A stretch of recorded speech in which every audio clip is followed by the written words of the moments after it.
Hi everyone, welcome back. In this episode, I'm going to walk you through the steps on how you can add friend in Plex. So in order to add friends in Plex, all you have to do is just make sure to watch this video till the end and follow the instruction as guided. So first thing, you have to go ahead and log in into your Plex account or the Plex TV account.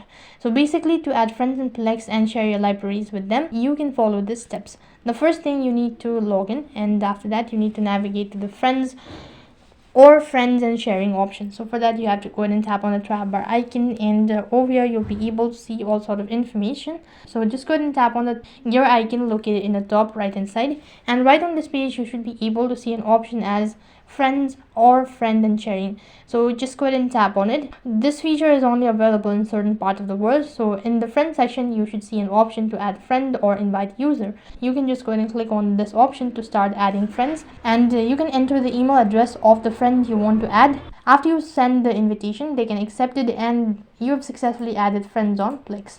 So in this way, you can add friend on Plex. That is all for this video. I hope the video was helpful. Make sure to like, share and subscribe to our channel. Thank you for watching. See you in the next video.